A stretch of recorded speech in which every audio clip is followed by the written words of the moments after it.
안녕하세요. 사주 풀어주는 남자 사풀나입니다. 여러분은 사주 명리학, 그러니까 우리가 길거리에서 이렇게 흔히 볼 수 있는 사주풀이 집이나 사주 카페에 들어가셔서 사주를 보신 적이 있나요?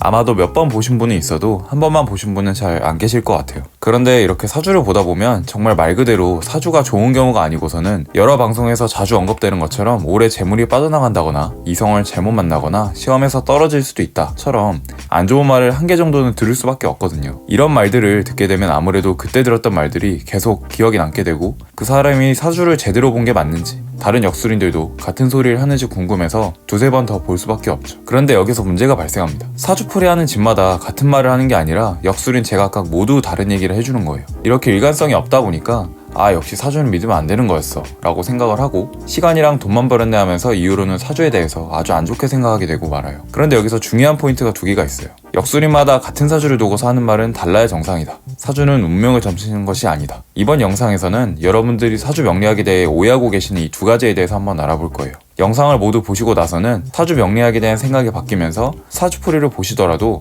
역술인에게 내가 어떤 걸 물어봐야 내 돈과 시간을 지켜서 좋은 어드바이스를 얻을 수 있는지 감이 오실 거예요.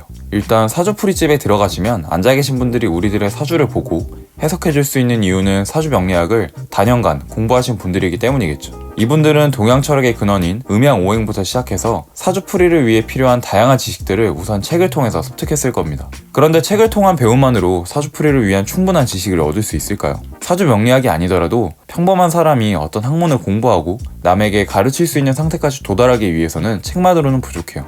혼자 독하게 공부해서 기본적인 지식 수준까지는 도달할 수 있겠지만 분명히 한계가 존재하기 때문에 이렇게 유명한 선생님을 찾아가서 배움을 청하는 과정은 필수입니다. 공무원이나 자격증 시험, 수능 시험을 준비할 때 우리가 이렇게 유명한 일타 강사 인강을 찾아 듣는 것과 같은 이유예요. 그럼 이제 철수 역술인과 짱구 역술인이 같은 책과 같은 선생님에게 사주 명리학을 배웠다고 가정을 한번 해보는 거예요. 책의 내용이야 동일한 내용이기 때문에 변수가 적다지만 같은 선생님에게 배운다고 해서 같은 실력, 같은 관점으로 사주풀이를 하게 되진 않겠죠. 선생님과 가치관이나 생각하는 스타일이 잘 맞다면 가르침을 잘 흡수해서 사주풀이를 할 때 최대한 선생님과 같은 방향으로 사주풀이를 하게 될 테지만 만약에 선생님과 잘 안 맞는 사람이라면 자신과 잘 맞지 않는 부분에 대해서는 좀 더 부정적으로 풀이한다거나 자신만의 의견을 넣어서 데이터를 쌓아가게 될 거예요. 이렇게 사주풀이의 방향성이 점점 달라지게 될 것이고 시간이 지날수록 차이점은 점점 더 커지게 되면서 나중에는 같은 사주를 두고서도 풀이가 180도 달라질 수밖에 없게 되는 거죠. 정리하면 같은 책과 같은 선생님에게 사주 명리학을 배운 철수와 짱구는 전혀 다른 선생님과 책을 통해 배운 사람이라 해도 이상할 게 없을 정도로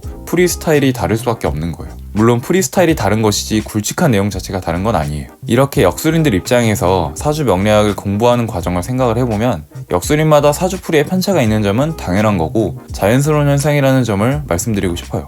제가 친구한테 이렇게 사주풀이 의견이 다를 수밖에 없다는 얘기를 하니까 아니 사주라는 게 내가 태어난 시간을 가지고 내 인생이나 내 운명이 어떻게 흘러갈지 궁금해서 보러 가는 건데 역술인마다 이렇게 답이 다르면 어떡하냐 이렇게 말을 하더라고요. 맞는 말이긴 한데 틀린 말이에요. 일단 이 친구는 사주 명리학에 대해서 하나 더 오해하고 있는 친구였어요. 여기서 제가 아까 말씀드린 두 번째, 사주는 운명을 점치는 학문이 아니다에 대해서 설명드릴게요. 사주에 대한 오해를 걷어내기 위해서 조금 재미없더라도 우리가 알고 있는 사주 명리학의 뿌리를 살짝 들여다볼 필요가 있어요.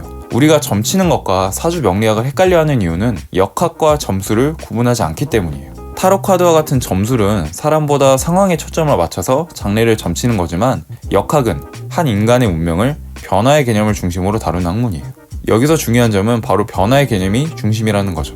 장래를 점치는 점술가는 대조되는 의미를 갖고 있는 거예요. 바로 이 역학에 해당하는 것이 사주 명리학이나 점성학이에요. 동양의 사주 명리학은 사주에 근거해서 사람의 기륭화복을 보는 것을 의미하고 서양의 점성학은 천체 현상을 관찰해서 인간의 운명이나 장래를 보는 것을 의미해요. 이렇게 동서양 모두 변화의 개념이 들어가 있지만 동양 명리학, 즉 사주 명리학은 사람을 중심으로 한다는 점에서 좀 더 주체적으로 인간을 바라보려는 학문이라고 볼 수 있어요.